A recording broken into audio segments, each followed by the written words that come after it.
Welcome back. We are continuing our deep dive into the big report from Virtualization Options LLC on using private cloud for AI. Today, we're tackling a really critical piece of the puzzle, Chapter 11, all about management and monitoring. Okay, before we jump in, just a quick but important heads up. This is Module 11 of a 15-part tutorial. It's an overview based on a comprehensive report from Virtualization Options LLC, so think of it as general guidance. It's not a warranty and it's definitely not legal or financial advice. We always recommend that you chat with your own financial, technical, and legal pros before you take any action. And remember, these modules just scratch the surface of the full research report. So let's just imagine for a second. You've got this multi-million-dollar state-of-the-art AI cluster. Fantastic. But now what? How do you actually run the thing without it just completely descending into chaos? Because let's be honest, an AI infrastructure is a high-performance beast. It's incredibly powerful, but without the right controls, it's inefficient, it's prone to failure, and it's a huge waste of money. So, how do we tame this beast? Well, it all starts with a solid blueprint, and the absolute foundation of that blueprint is automation. We have to move away from all those manual, error-prone setups and build a system that's controlled, that's repeatable, and that can scale with the crazy demands of AI. The first tool in our toolbox is something called Infrastructure as Code, or IAC. Now, this is a real game changer. Instead of an operator clicking through menus and manually configuring hundreds of servers, the entire infrastructure is defined in code, using tools like Terraform or Ansible. This isn't just a nice-to-have. For managing AI clusters at scale, it's absolutely fundamental. And this approach unlocks a really powerful workflow called GitOps. It basically brings the same rigor and discipline of software development to how we manage infrastructure. Every single change is defined in code, it's reviewed, it's tested, and then it's applied consistently. But here's the magic part. If there's a total disaster, you can rebuild the entire infrastructure automatically right from that code. That is huge. And the impact of this shift, it's dramatic. I mean, look at this. The old manual way of setting up physical servers could take days, maybe even weeks. But with bare metal automation, using tools like Mass or Ironic, you turn that into a process that takes hours.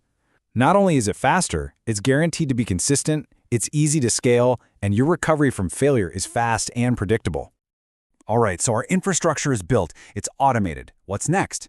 Well, we need to give our system senses. We need it to tell us what it's doing and how it's feeling. This is where logging and monitoring come in.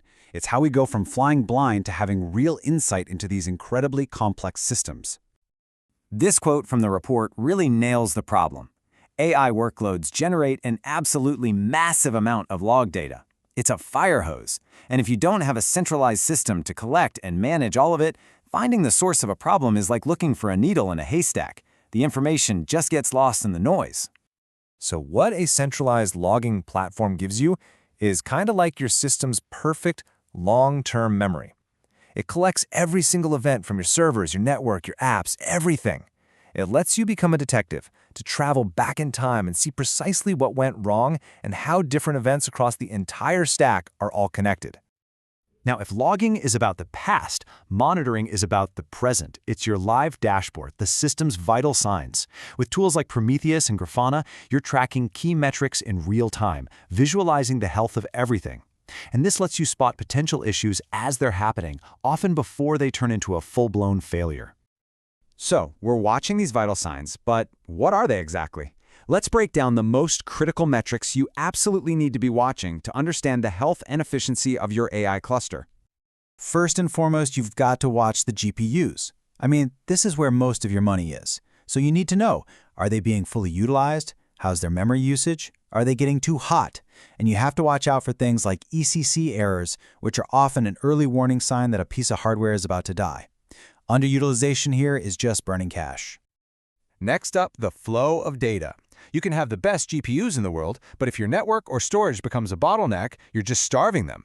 They'll just sit there waiting for data. So you have to monitor things like throughput, latency, and packet drops. This is what keeps those big distributed training jobs running at peak efficiency.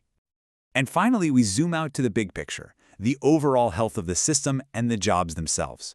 Are your training jobs actually making progress? Is the system under too much thermal or memory stress? And for inference, is your latency meeting your service level agreements? These are the metrics that give you the complete picture. Now, when you combine this disciplined automation with this kind of deep visibility, something really powerful happens. You make a fundamental shift.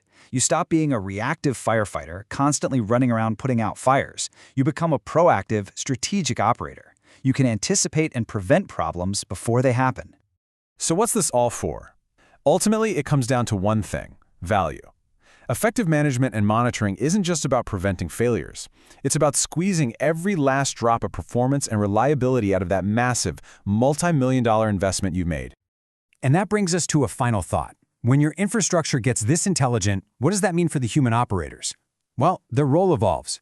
They're freed from the routine work. It lets them focus on the higher-level stuff: optimization, strategic planning, and innovating to push the boundaries of what's even possible with AI.